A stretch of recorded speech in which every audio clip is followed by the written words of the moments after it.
Bueno, Ninfa, un gusto tenerte y bueno, obviamente en nuestro medio poder charlar nuevamente. Para empezar, contame primero cuál es la diferencia entre el Partido Libertario y la Libertad Avanza. Son dos partidos distintos. Dos partidos que no tienen relación ni conexión entre sí, salvo algunas cuestiones ideológicas que son las que el presidente Milei por ahí sostiene, especialmente en la cuestión macroeconómica. Pero después somos dos armados distintos. Nuestro partido está armado con toda la gente que inició este movimiento ya a partir de 2018, cuando se empezaron a armar los partidos libertarios en el país. Bueno, nosotros nos originamos en ese momento y venimos desde ahí. Fuimos los primeros que salimos con las ideas, salimos a las plazas en la época de la pandemia, salíamos con los jóvenes, me acuerdo, a luchar por los derechos a la libre circulación, derecho a trabajar, a estudiar, que en la pandemia nos era totalmente vedados. Además, otra cosa, los derechos a disponer de nuestro propio cuerpo y decidir si queríamos vacunarnos o no, por ejemplo. En esos momentos nosotros nos sentíamos muy avasallados por todas las leyes, las órdenes que desde el Estado bajaban con respecto a nuestra propia persona. No podíamos viajar, no podíamos trabajar si no nos inoculábamos esa vacuna experimental, por ejemplo, ¿no? Que algunos en su libre albedrío podrían haber dicho, bueno, sí, yo sí estoy de acuerdo, pero había otra gente que no y sin embargo se la obligaba. De eso, hasta el día de hoy yo escucho gente que dice, bueno, yo tuve secuelas, mi inmunidad cayó, porque bueno, me puse las 3 vacunas, a partir de ese momento me pasaron un montón de cosas. Esas cosas he escuchado, pero además se están viendo muchos juicios alrededor del mundo con respecto a lo que ha producido la vacuna, ¿no?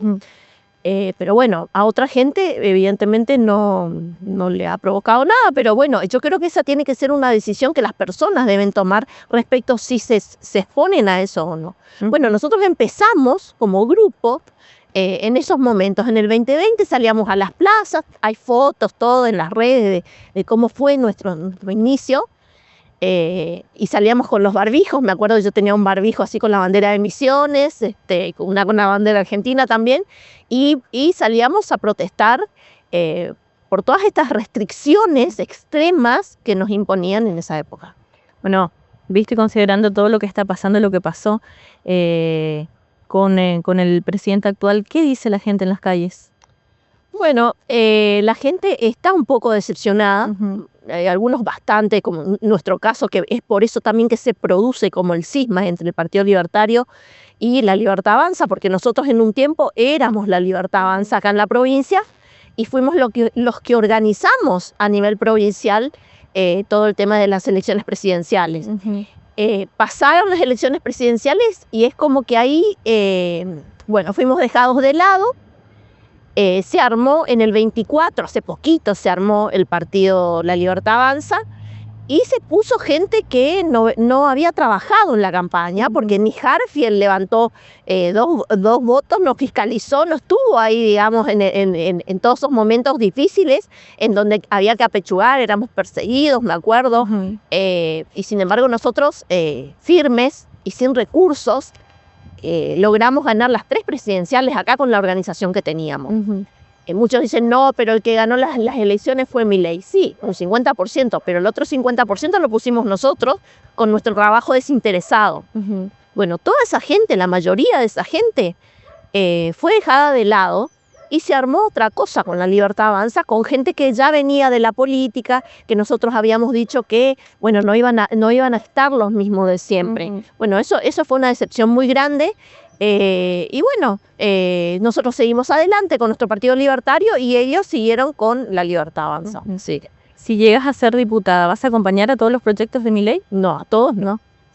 Eso va a depender de cuál sea la conveniencia para nuestra provincia. Nosotros ya entendimos, después de todo lo que nos pasó, que tener jefes políticos de Buenos Aires, incluso acá de la provincia, para diputados y senadores, que son los que tienen que representar al pueblo de la provincia, no conviene. O sea, nos sentimos muchísimo más libres y sabemos que nuestros jefes políticos en realidad son los misioneros. Entonces, como independientes, porque no tenemos capangas políticos, como independientes nosotros vamos a defender aquellas propuestas de ley, proyectos de ley que nos beneficien a esta provincia. ¿Por qué? Porque nadie piensa en nuestra provincia. Los porteños piensan en sus conflictos de poder, en cuestiones que les interesan a las grandes urbes por ahí, y nosotros siempre somos los que estamos siendo dejados de lado, los que somos usados a lo mejor para levantar la mano, para conseguir más votos, para que salga una ley que sí le interesa al Ejecutivo Nacional y que pocas veces tiene que ver con lo que somos nosotros, ¿no? Bueno, Ninfa, contanos algunos de tus proyectos que tenés pensado, bueno, a partir de octubre, a ver cómo van a funcionar después. Bueno, como verás, traje un montón de papeles porque, bueno, estuvimos trabajando en proyectos para el agro y la industria, en proyectos de reforma laboral, en proyectos de reforma previsional, en proyectos de salud, de educación, para que vean los misioneros que nosotros no vamos a ir al Congreso a pasear, sino vamos a ir y vamos a trabajar como corresponde, vamos a estudiar cada proyecto, vamos a hablar con los protagonistas para que nos cuenten cuáles son los problemas que están atravesando y ver de qué manera nosotros podemos ayudarlos a solucionar a través de estos proyectos de ley. Y quería comentarte un proyecto que tenemos, uno de los proyectos que creo que es lo más importante para Misiones, porque siempre nos están preguntando por esto, porque la base de la economía de Misiones son sus productores agrícolas en yerba, en té, en madera y en tabaco, ¿no? Y lo que nosotros vimos es que tanto Brasil como Estados Unidos tienen leyes agrícolas. Y algo así parecido es lo que nosotros vamos a llevar adelante. Para esto nosotros lo que proponemos es crear una corporación de créditos de commodities o para commodities que nos sirvan para financiar garantías. ¿Por qué esto? El tema del cultivo de la yerba mate sabemos que es un cultivo perenne, que lleva 5 años hasta que el productor puede empezar a sacar los frutos de su esfuerzo, y mientras tanto la tierra está como inmovilizada, y no se puede utilizar para otra cosa. O sea, sí se puede, pero digamos no se hace.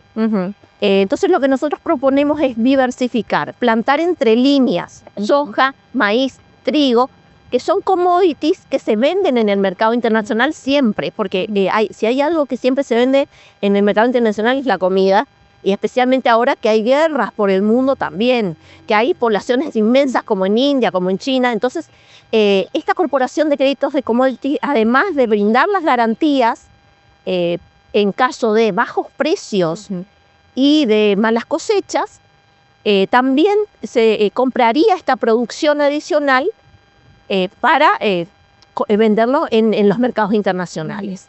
Eso por un lado. Cotizaría en bolsa.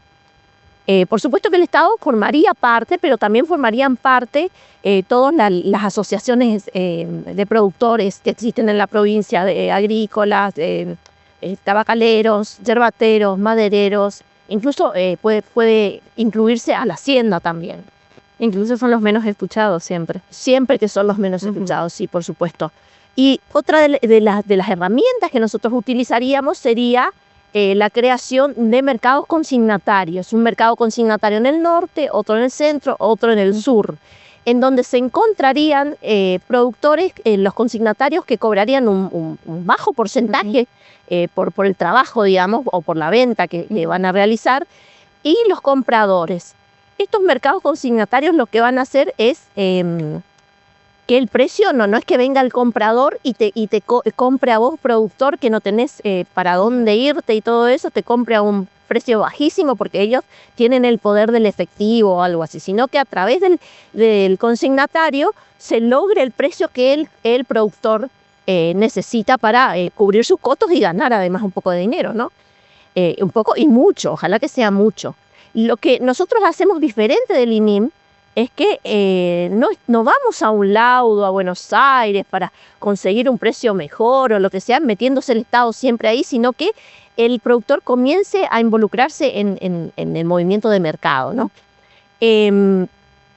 Además de comprarle al productor los commodities que produzca, ya que estos se venden en el mercado internacional con harta certidumbre, esta corporación lo que va a hacer es diversificar. Eso ya lo dijimos, para plantar entre líneas.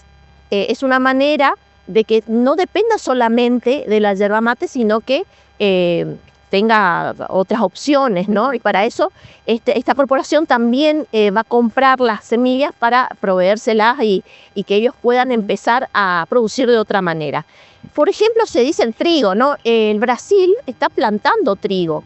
Está plantando trigo porque a través de una especie de INTA que ellos tienen, ellos pudieron lograr un trigo adaptado a esta zona de calor, etcétera, ¿no? Bueno, esa sería la semilla que nosotros traeríamos. Además, le brindaríamos estos créditos para que pueda comprar la maquinaria que se necesita para estos suelos, que son maquinarias pequeñas. Maquinarias pequeñas, no son esas grandes maquinarias que vos ves en la pampa húmeda, por ejemplo, porque acá el terreno es escabroso, de otra forma, ¿no? Y copiando estas cuestiones que estamos viendo que en Brasil tienen éxito, bueno, traerlas para acá como para que el productor pueda producir mucho más y mucho mejor. También, por supuesto, como ya te dije, esto sería una sociedad anónima que cotizaría en bolsa, que también podría ingresar a los mercados de futuro de yerba mate, de té, de madera. Bueno, este es uno de los proyectos que haríamos como para ayudar de principio, como una emergencia al pequeño productor y al mediano, y lentamente después ir retirando al Estado de esta corporación, vendiendo sus acciones en la bolsa, ir vendiendo esas acciones y ir retirando para que después el productor junto con el comprador y los consignatarios puedan, digamos, ir remando, digamos, su negocio a lo largo del tiempo, sin necesidad que el Estado esté ahí presente. Hay mucho por trabajar de todos modos. Por supuesto, esto recién es la punta de un proyecto porque hay que preguntar bien cada cuestión, hay que averiguarla, hay que seguir estudiando.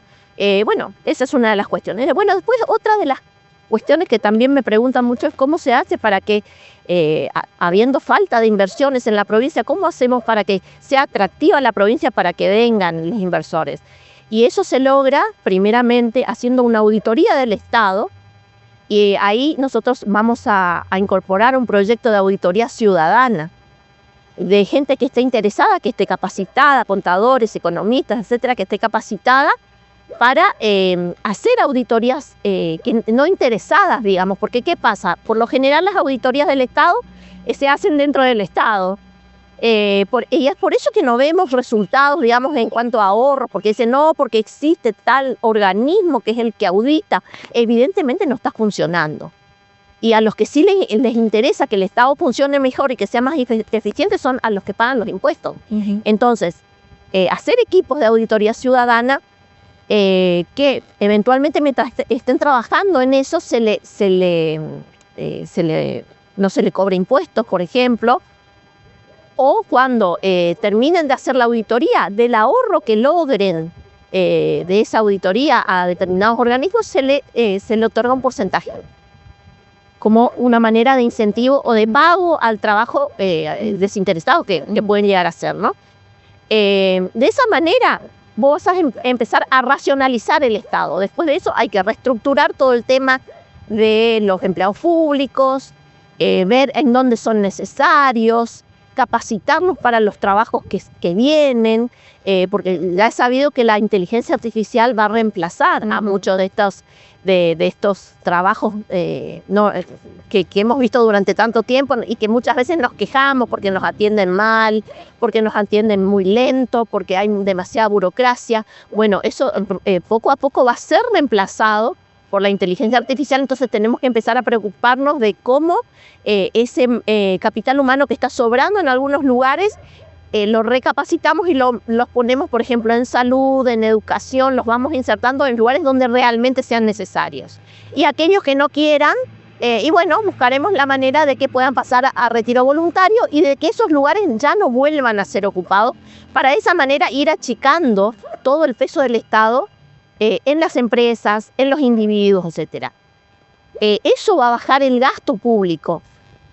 Y ahí recién nosotros vamos a pensar en bajar los impuestos. O sea, decir, bueno, hagamos ahora un plan para bajar los impuestos para poder competir con Brasil y Paraguay y eventualmente hacer un gran polo comercial regional, donde todos veamos las ventajas comparativas de unos con otros, y bueno, para poder desarrollar esta provincia económicamente.